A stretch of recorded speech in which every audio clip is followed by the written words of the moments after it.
Good afternoon.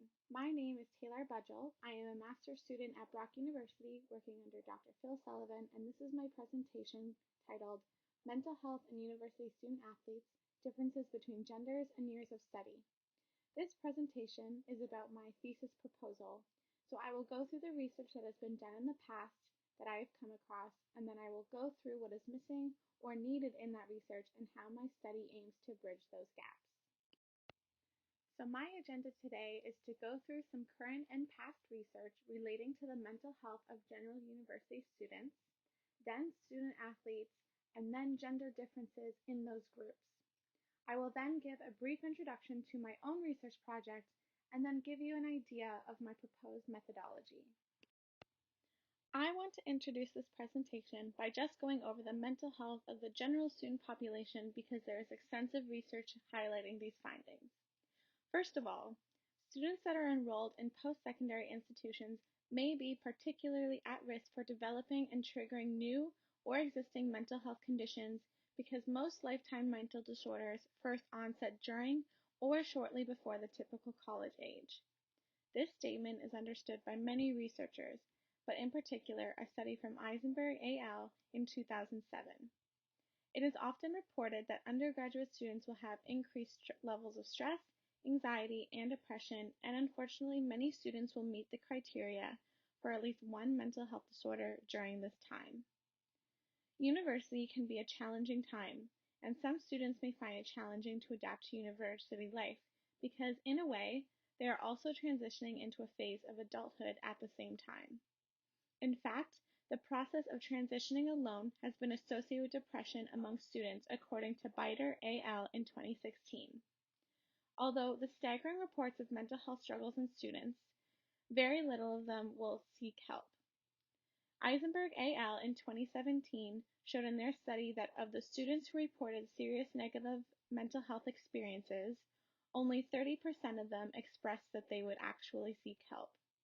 Other research has reiterated this pattern, such as Stecker in 2004, who showed that only 10 to 18% of the student body studied would receive mental health services.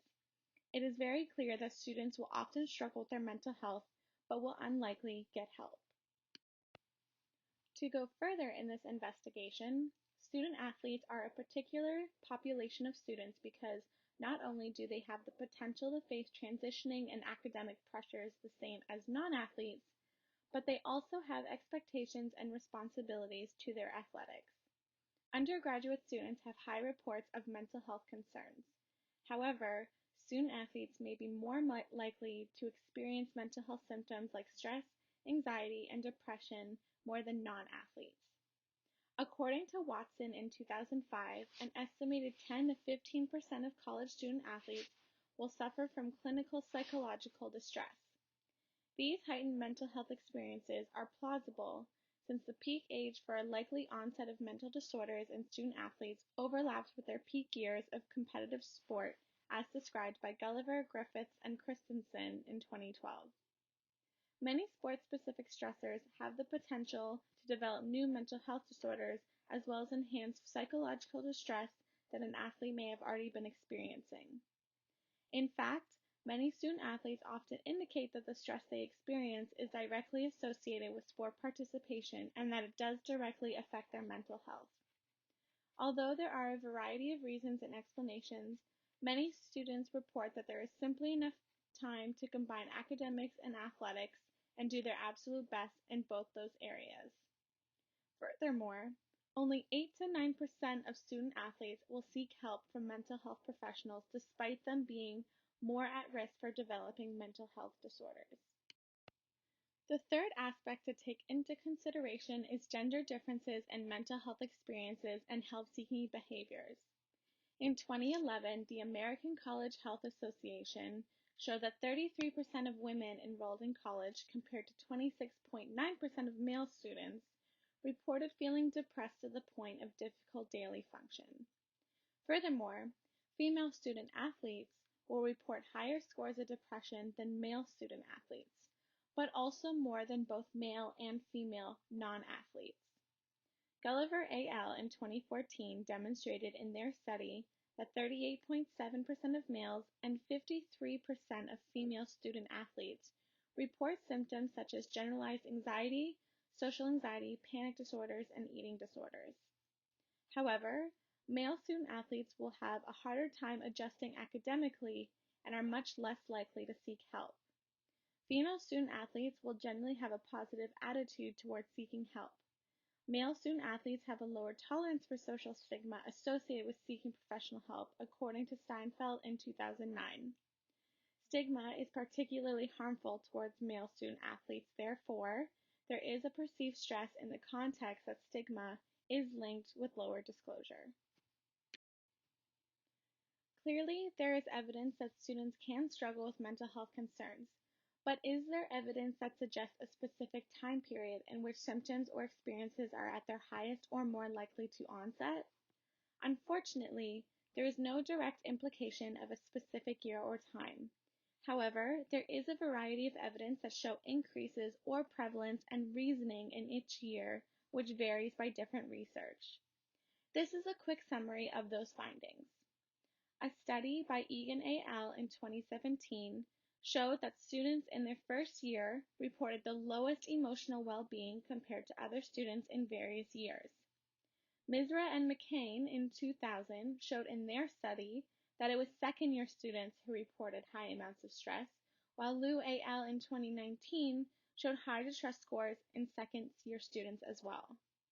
However, Buick et al. In 2010 showed in their study that depression scores increased over time, and by the end of the third year, they were increasingly high compared to the scores at the beginning of their year. And finally, multiple studies have shown that fourth-year student athletes suffer the most from stress, depression, and anxiety. As you can see, results can vary across studies, and there is no stable implication of a specific time frame in which mental health concerns are the most prominent.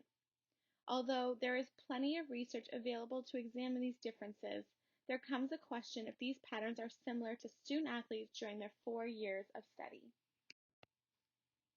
This question leads me to my research interests and ultimately my research question. Are there changes in mental health experiences for student athletes transitioning through 4 years of an undergraduate program? My study aims to evaluate this by seeking the prevalence of mental health in student athletes, such as anxiety, stress, and depression, the changes in mental health experiences while a student transitions through each year, starting in the first year, and finally evaluating any gender differences.